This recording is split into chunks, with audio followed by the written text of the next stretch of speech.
Hello friends, मैं हूं आपके सामने गौरव मिगलानी। इस वीडियो में जो चैप्टर अब हम स्टार्ट करने जा रहे हैं that is tools for financial analysis, comparative statements. इस कंप्लीट चैप्टर में हमें कौन कौन से टॉपिक्स स्टडी करने होंगे हम एक बार जान लेते हैं। सबसे पहले हम ये जानेंगे कि फाइनेंशियल स्टेटमेंट से जो डेटा हमको प्रोवाइड होता है वो क्या शो करता है। फिर tools for financial analysis, financial analysis करने के कौन कौन से टूल्स हैं, हम इस टॉपिक में 7 टूल्स के बारे में डिस्कस करेंगे। इसके बाद हमको स्टडी करना होगा कंपैरेटिव स्टेटमेंट्स की थ्योरी, फिर छोटे छोटे प्रैक्टिकल क्वेश्चंस। चैप्टर बहुत इजी है, बस हमको क्या करना है, इस वीडियो को लास्ट तक जरूर देखना है। तो आइए अब हम सबसे पहले डिस्कस कर लेते हैं कि फाइनेंशियल स्टेटमेंट्स जो हमको प्रेजेंट करती हैं डेटा, वो किस फॉर्म में होता है। जब भी हम फाइनेंशियल स्टेटमेंट्स बनाते हैं, जैसे कि trading account, profit and loss account, balance sheet, हमको जो डेटा वहां से प्रोवाइड होता है वो होता है एब्सोल्यूट फिगर्स में।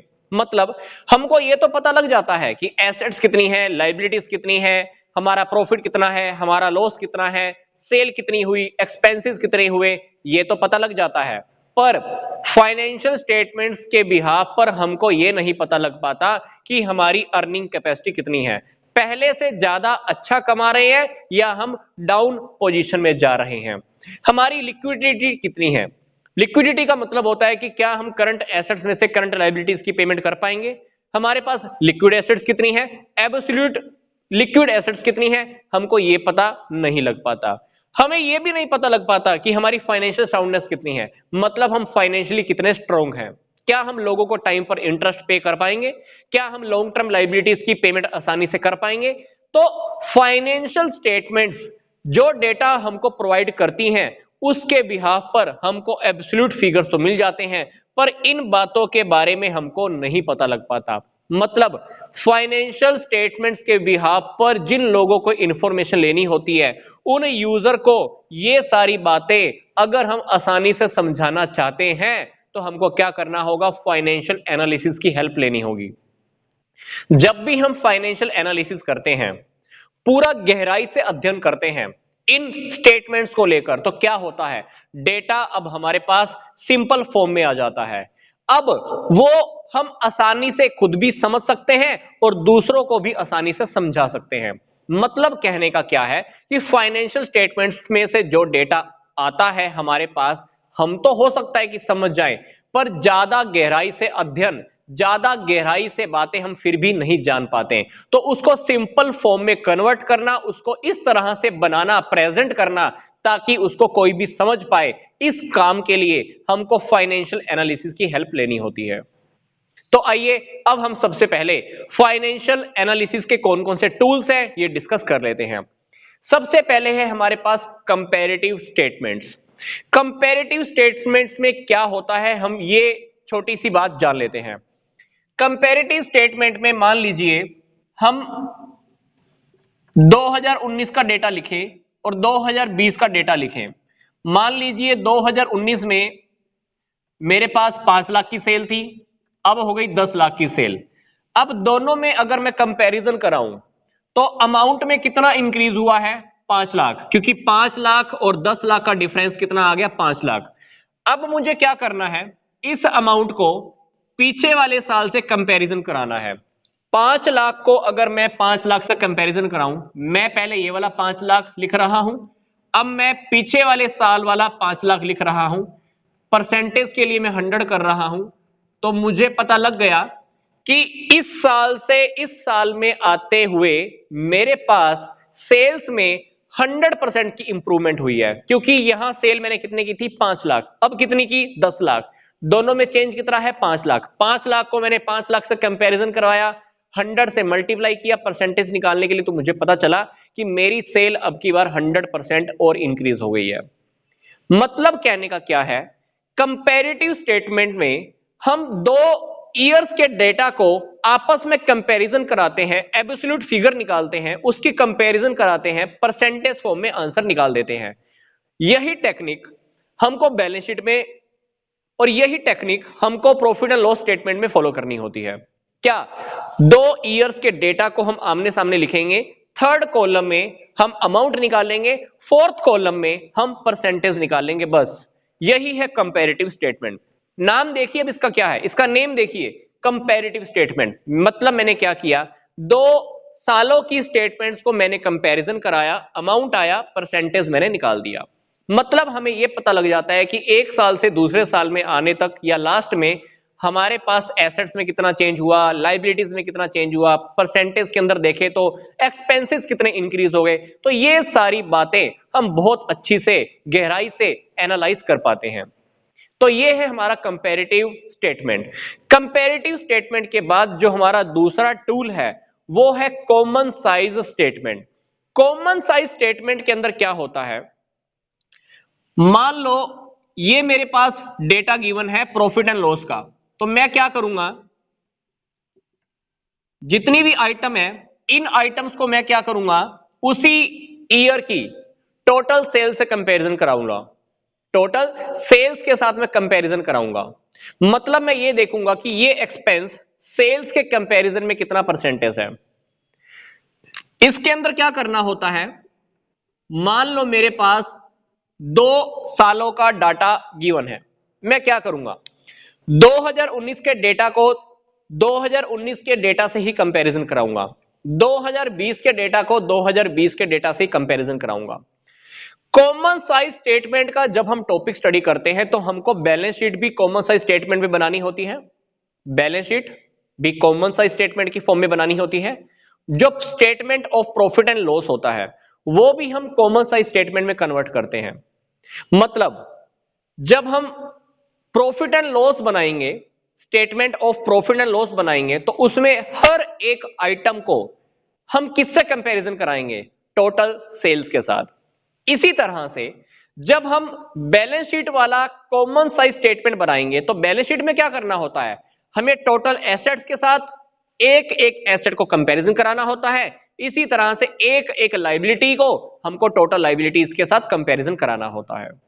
तो कॉमन साइज स्टेटमेंट का चैप्टर बिल्कुल इजी है। जब हम इस चैप्टर को स्टडी करेंगे तो चैप्टर आपको पता लगेगा कि चुटकियों में ही सोल्व हो जाएगा।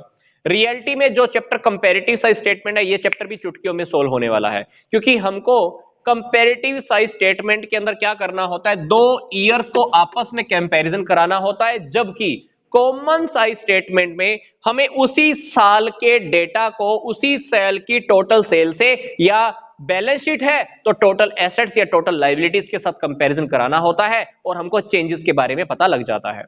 तो ये हुआ कॉमन साइज स्टेटमेंट का टॉपिक और कंपैरेटिव साइज स्टेटमेंट का टॉपिक।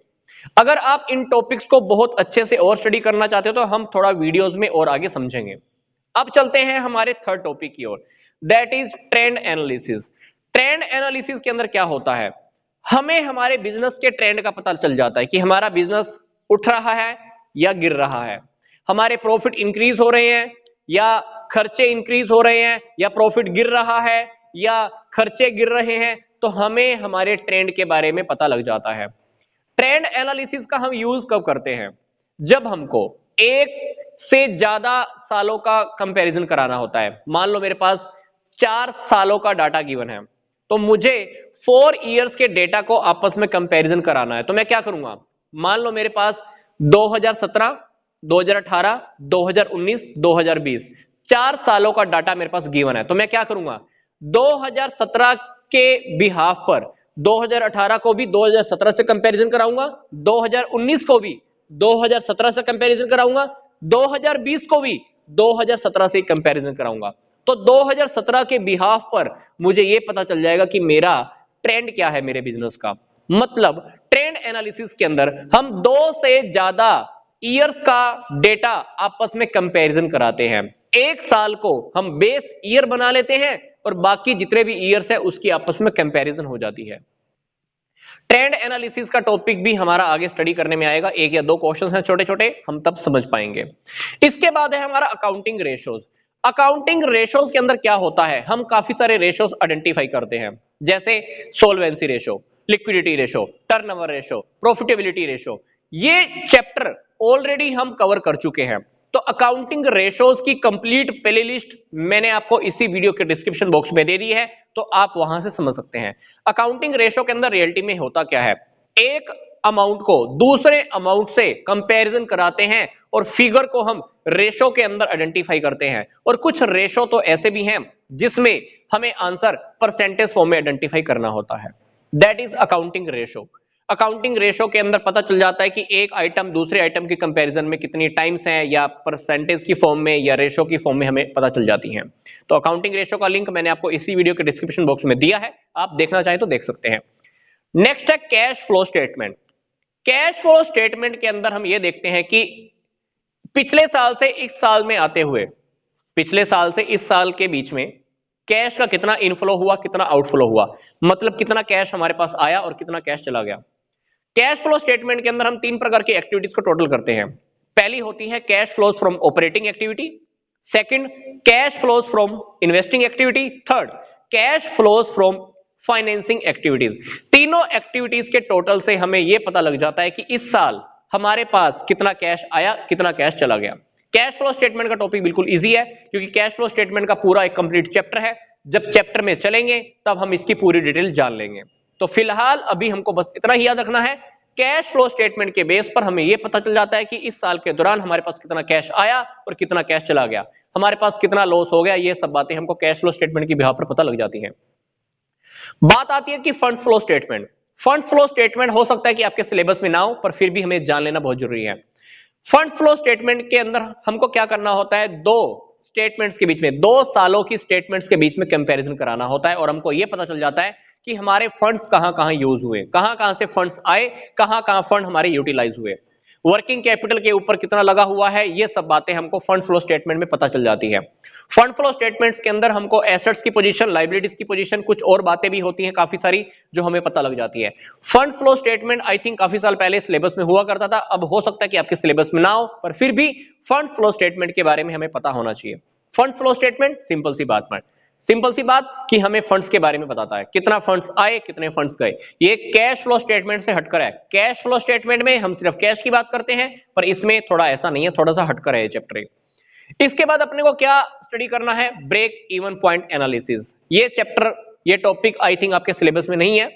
ब्रेक इवन पॉइंट एक ऐसा पॉइंट, ब्रेक इवन पॉइंट एक ऐसा पॉइंट जहां पर टोटल कॉस्ट और टोटल एक्सपेंसेस, टोटल कॉस्ट और टोटल रेवेन्यू इक्वल हो जाती है। मतलब मैंने जितना खर्चा किया उतने का ही मैंने सेल किया। 1 लाख की सेल हुई, 1 लाख के खर्चे हो गए, तो दोनों बराबर, no profit no loss. Break even point एक ऐसा पॉइंट जहां हमें ना तो प्रॉफिट होता है ना हमें लॉस होता है, जहां पर टोटल कॉस्ट और टोटल इनकम, ऐसा समझ लो कि जो टोटल रेवेन्यू होती है वो इक्वल हो जाती है। मतलब मैंने जो खर्चे किए 1 लाख के और जो टोटल सेल हुई वो भी 1 लाख की। तो एक ऐसा पॉइंट जिस पॉइंट के ऊपर आकर हमें ना तो प्रॉफिट होता है ना लॉस होता है, that is break even point.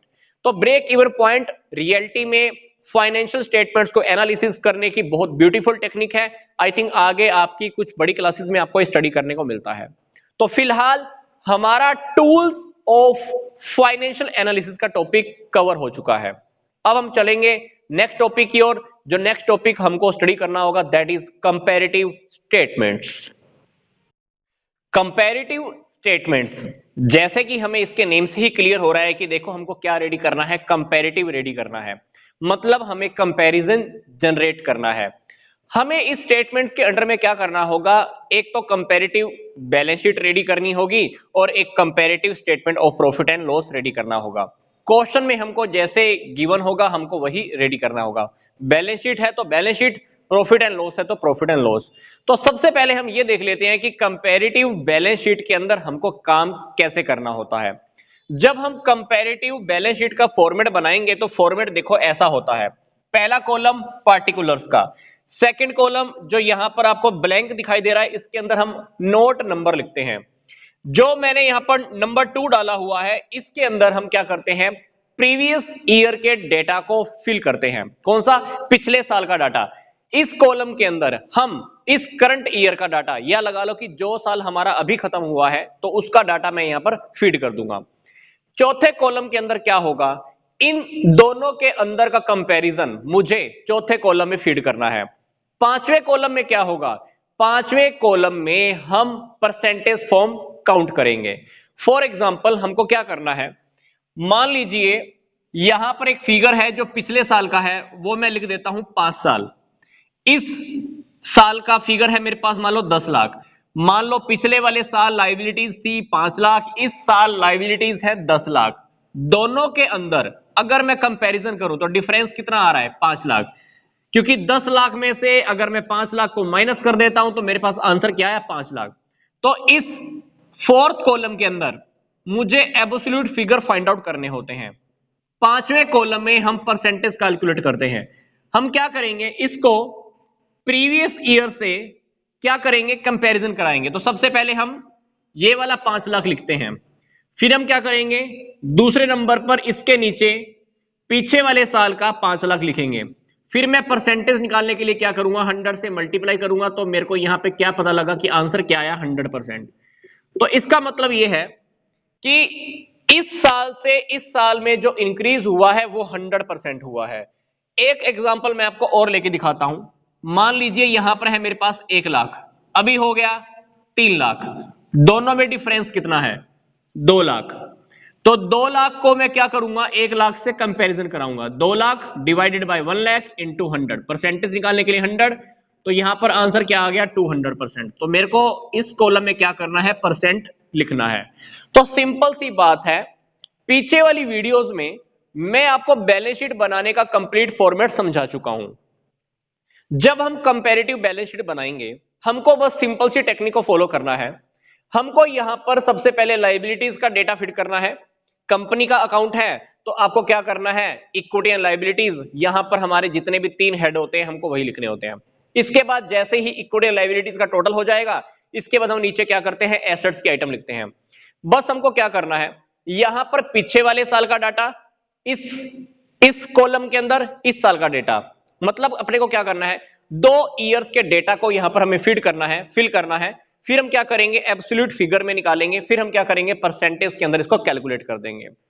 अब इस कंपैरेटिव बैलेंस शीट को बनाने से फंडा क्या है, कंपैरेटिव बैलेंस शीट बनाने का फंडा क्या है, इसका बनाने का बेनिफिट क्या होता है। तो देखिए, अगर हमारे पास एक सिंगल ईयर की बैलेंस शीट है, एक सिंगल ईयर की बैलेंस शीट है, तो सिंगल ईयर की बैलेंस शीट हमको ज्यादा कुछ नहीं बता पाती, हमें सिर्फ उस साल का स्टेटस तो बता देती है।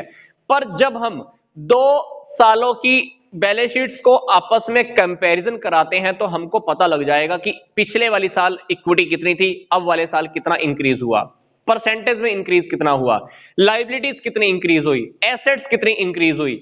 हम कंपैरेटिव बैलेंस शीट की हेल्प से हमारी फर्म की पीछे वाले ईयर्स के साथ कंपैरिजन करा सकते हैं, प्लस हमारी फर्म की दूसरी फर्म्स के डेटा के साथ भी कंपैरिजन करा सकते हैं। मतलब हमको यह पता लग जाता है कि हमारी फर्म इंडस्ट्रीज के मुकाबले में कैसे चल रही है, अच्छी चल रही है या नहीं चल रही है।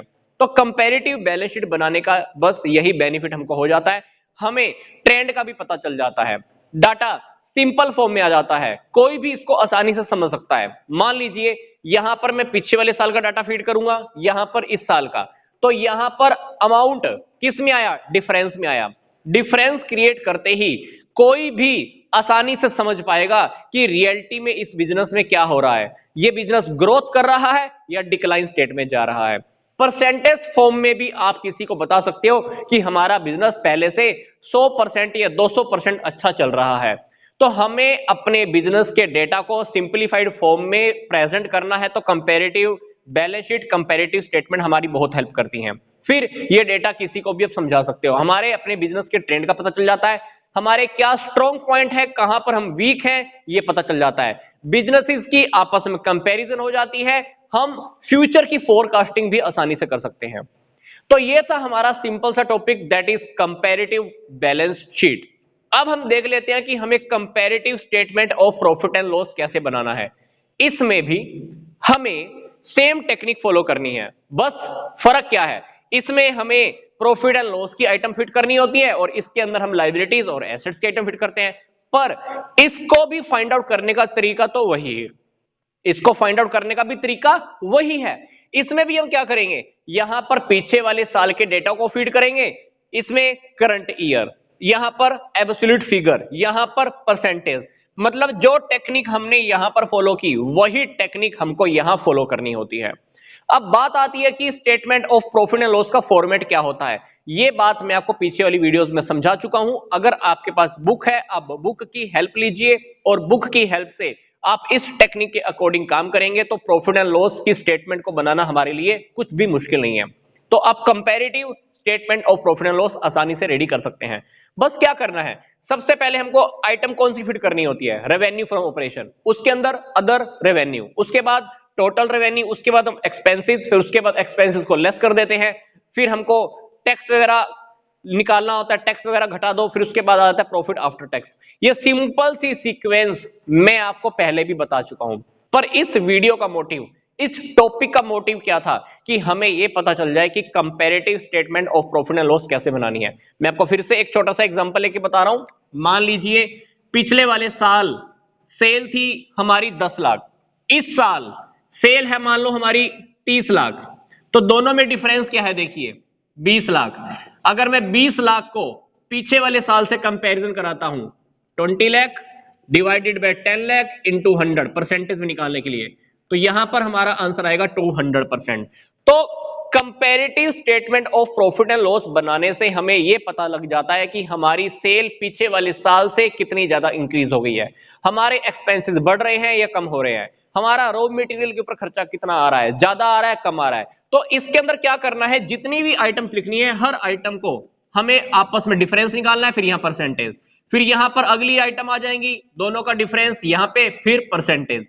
इसके अंदर भी यही करना है, एसेट्स के अंदर भी क्या करेंगे, ये दो आइटम्स लिखेंगे, इन दोनों आइटम्स के बीच में डिफरेंस यहां लिख देंगे, फिर इस आइटम को इस आइटम के साथ हम कंपैरिजन करवाएंगे, फिर यहां पे परसेंटेज फॉर्म में आ जाएगा।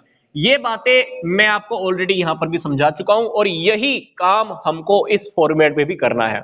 तो ये था हमारा कंपैरेटिव स्टेटमेंट्स का टॉपिक। तो डेफिनेटली अगर आपके एग्जाम में इस टाइप का क्वेश्चन आता है तो हमको बस इस टॉपिक के नेम से याद रखना है कंपैरेटिव स्टेटमेंट क्या होता है, क्योंकि कभी कभी क्या होता है कि एग्जाम में कॉमन साइज स्टेटमेंट आ गया तो हम पजल हो जाते हैं, कंपैरेटिव की जगह पर कॉमन साइज बना देते हैं, कॉमन साइज की जगह पर कंपैरेटिव बना देते हैं। पर इसके नेम से याद रखो, इसके नेम से याद रखो कि कंपैरेटिव स्टेटमेंट है। कंपैरेटिव स्टेटमेंट के अंदर हमने क्या किया, 2 ईयर्स के डेटा को आपस में कंपैरिजन कराया, देन यहां पे परसेंटेज, अगली आइटम कंपैरिजन परसेंटेज, अगली आइटम कंपैरिजन परसेंटेज। तो यहां पर ध्यान रखो, this is a comparative statement. हमें इसकी जगह पर गलती से भी एग्जाम में कभी कॉमन साइज स्टेटमेंट नहीं बनानी है। तो आपकी नॉलेज के लिए बता देता हूं कि एग्जाम में मोस्ट प्रोबेबली देखा गया है कि कंपैरेटिव स्टेटमेंट्स या कॉमन साइज स्टेटमेंट्स में से एक क्वेश्चन आ ही जाता है। तो आई होप ये टॉपिक आपको समझ में आ गया होगा। तो मिलूंगा अब मैं आपको नेक्स्ट वीडियो में, जो हमारा नेक्स्ट चैप्टर होगा कॉमन साइज स्टेटमेंट्स को लेकर। तो यहां तक का वीडियो देखने के लिए आपका धन्यवाद।